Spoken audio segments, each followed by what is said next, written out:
ప్రస్తుతం గద్దరన్న వర్ధంతి సందర్భంగా ప్రస్తుతం మనతో పాటు మిట్టపల్లి సురేందర్ గారు ఉన్నారు. ఒకసారి ఆయన మాట్లాడదాం. అన్న చెప్పండి, గద్దరన్న మరణించి 1 year అయిపోతుంది ఆల్రెడీ. ఈ కాలంలో గద్దరన్న విగ్రహం కావచ్చు, గద్దరన్న పేరు ఒక జిల్లాకు పెట్టాలని చెప్పేసి ప్రతిపాదనలు తీసుకొచ్చారు. ఇప్పటివరకు ప్రభుత్వం నుండి ఎట్లాంటి స్పందన లేదు. వీటి మీద ఎట్లా మాట్లాడుతున్నాను? ప్రభుత్వం అయితే దీని మీద స్పందించాలన్న, చాలా ఇమీడియట్గా స్పందించాలి.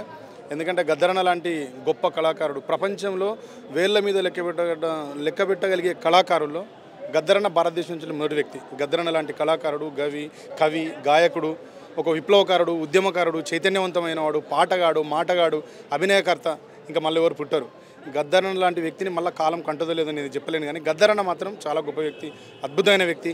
ఆయన చేసిన సేవ, ఈ సమాజం కోసం ఆయన చేసిన కృషి, ఆయన చేసిన త్యాగం, ఆయన చేసిన పోరాటాలకు గుర్తుగా అది ఏ జిల్లా అయినా కానీ ఏదో ఒక జిల్లాకు గద్దరన్న పేరును నామకరణం చేయాల్సిందే.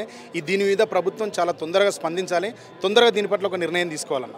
ఓకేనా, సినిమా అవార్డులకు గద్దరన్న అవార్డుగా పేరు పెడుతున్నామని చెప్పేసి ప్రభుత్వం నిర్ణయించింది. దాన్ని కొంతమంది సోషల్ మీడియాలో కరాటే కళ్యాణ్ లాంటి వాళ్ళు దాన్ని వ్యతిరేకించారు. సిగ్గు చేయటం ఆయన పేరు పెట్టడం అని చెప్పేసి అన్నారు. దీనిపైన మీ అభిప్రాయం? ఎగ్జాక్ట్లీ, దీంట్లో కరాటే కళ్యాణ్ గారికి నేను ఓటేస్తాను. ఆ కరాటే కళ్యాణ్ గారు ఏంది నాకు ఇంకా పూర్తి విషయాలు తెలియదు. ఇప్పుడు మీరు చెప్తేనే తెలుసు నాకు ఆ విషయం వ్యతిరేకించిందని. అది నిజం. ఎందుకు నిజం అంటే 2011లో జై బోలో తెలంగాణ చిత్రానికి, తర్వాత పోరు తెలంగాణ సినిమాకి మాకు ఇద్దరికి అవార్డ్స్ వచ్చినాయి. ఉత్తమ గేయ రచయితగా నాకు అవార్డు వచ్చింది, ఉత్తమ గాయకునిగా గద్దరన్నకు సినిమా పరిశ్రమ అవార్డు ఇచ్చింది. అప్పుడు గద్దరన్న నేను ఆ అవార్డుని తీసుకోవడం జరిగింది. గద్దరన్న దాన్ని రిజెక్ట్ చేసిండు. ఈ అవార్డు నాకెందుకయ్యాను, సినిమా పరిశ్రమ వాళ్ళు వేరు, నేను వేరు అని గద్దరన్న చెప్పిండు. అలాంటిది గద్దరన్న పేరున అవార్డ్స్ ఇవ్వాలనుకోవడం మంచి ఉద్దేశం అయినప్పటికీ అది సినిమా రంగం నుంచి ఎంచుకోవడం అనేది, గద్దరన్నను ఏ క్రాఫ్ట్లో సినిమాకి ఇస్తాం మనం? గద్దరన్న చేసిందంతా ప్రజల కోసం చేసిండు.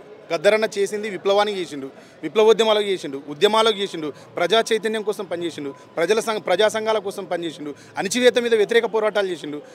గద్దరన్న అంటేనే ఒక చైతన్యం, ఒక విప్లవం, ఒక తిరుగుబాటు, ఒక యుద్ధం. ఆయన పేరు మీద అవార్డు ఇస్తే సమాజానికి సామాజిక సేవలను అందించి ఎలాంటి స్వార్థం లేకుండా సామాజిక సేవలు చేసిన వాళ్ళు ఉంటారు కదా. ఎగ్జాంపుల్ మన దగ్గర జయశంకర్ సార్ ఉన్నాడు. జయశంకర్ సార్ లాంటి వాళ్ళు ఈ సొసైటీలో ఉన్నారు, వాళ్ళ లాంటి వాళ్ళకి ఇస్తే అది గౌరవప్రదంగా ఉంటుంది. కళాకారుల్లో ఉత్తమమైన రచయితలు ఉన్నారు. అందశ్రీ గారు, గోరెడ్డి వెంకన్న గారు, జయరాజ్ గారు, దయానర్సింగ్ గారు, చాలామంది ఉన్నారు మన దగ్గర కవులు. చాలామంది పెద్ద పెద్ద జూలూరు గౌరీశంకర్ గారు ఉన్నారు. ఎంతోమంది వాళ్ళకు తోచినంతలో సమాజానికి అంతో ఇంతో చేసుకుంటూ వచ్చిన వాళ్ళల్లో నాకు కూడా పర్ఫెక్ట్గా పేరు తెలియని వాళ్ళు కూడా చాలామంది ఉన్నారు. వాళ్ళందరినీ మనం చెక్ చేయాలి కదా. ఇప్పుడు మొన్న పద్మశ్రీ అవార్డ్స్ ఇచ్చినప్పుడు సుధామూర్తి గారికి అవార్డు ఇచ్చాను. సుధామూర్తి మీకు తెలుసా? నాకు తెలుసు. నాలాంటి జిజ్ఞాస జీవులో తెలుసు అనుకుందాం, చాలామందికి తెలియదు. ఆమె చేసిన సేవని గుర్తించి అవార్డు ఇవ్వడం వల్ల సుధామూర్తి గారికి గౌరవం రాలేదు. సుధామూర్తి గారికి ప్రభుత్వం ఇవ్వడం వల్ల ప్రభుత్వానికి గౌరవం వచ్చింది, ఆ అవార్డుకి గౌరవం వచ్చింది.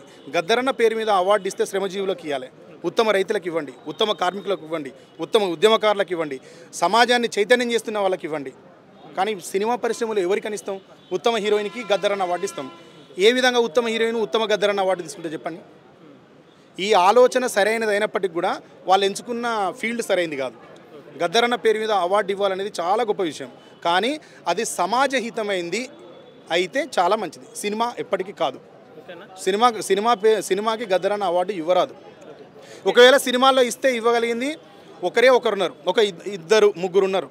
ఒకటి ఫస్ట్ ప్రథమంగా ఆర్ నారాయణమూర్తి గారికి ఇవ్వాలి ఇస్తే, రెండోది పవన్ కళ్యాణ్ గారికి ఇవ్వాలి ఇస్తే, 3 కొరటాల శివ గారికి ఇవ్వాలి, ఆయన సామాజిక దృక్పథంతో సినిమాలు చేస్తారు.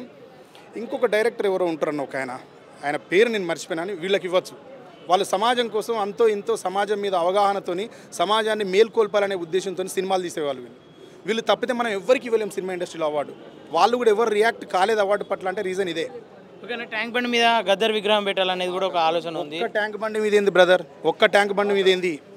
ప్రతి జిల్లాలో ఉన్న ప్రధానమైన చెరువులు ఎక్కడుంటే అక్కడ గద్దరన్న విగ్రహం పెట్టాల్సిందే. దాంట్లో ప్రప్రథమంగా ట్యాంక్ బండి మీద పెట్టాలి. ప్రభుత్వం ఈ 2 విషయాల మీద, పేరు పెట్టడం మీద, ఈ విగ్రహం పెట్టడం మీద తొందరగా నిర్ణయం తీసుకోవాలి. ఓకేనా, గద్దరన్న యాదలో ఒక పాట భూమి ఉన్నంత వరకు వినిపించే శబ్దం గద్దరన్న చేసిన యుద్ధం, గాలి వీచినంత మేర ప్రవహించే పాఠం గద్దరన్న నీ కంఠం, నీ అడుగు ఆగిపోయినప్పుడు ఏరుకున్నదే నెమలి, నీ గొంతు మూగబోయినప్పుడు పొదుగుకున్నదే అడవి, నీ ఆలోచనలు నింపుకున్నయే సముద్రాలు లొంగి, నీ చూపు తనలో నిలుపుకున్నదే నింగి తల్లి వంగి, ఆ మన్ను తనలో కలుపుకున్నదే గద్దారన్న నిన్ను, ఆ మన్ను తనలో కలుపుకున్నదే గద్దారన్న నిన్ను, ప్రతి ఇంటికి పంటగా అన్న నిన్ను పంపడానికే, భూమి ఉన్నంత వరకు వినిపించే శబ్దం గద్దరన్న చేసిన యుద్ధం, గాలి వీచినంత మేర ప్రవహించే పాఠం గద్దరన్న నీ కంఠం. ఓకేనా, థ్యాంక్ యూ.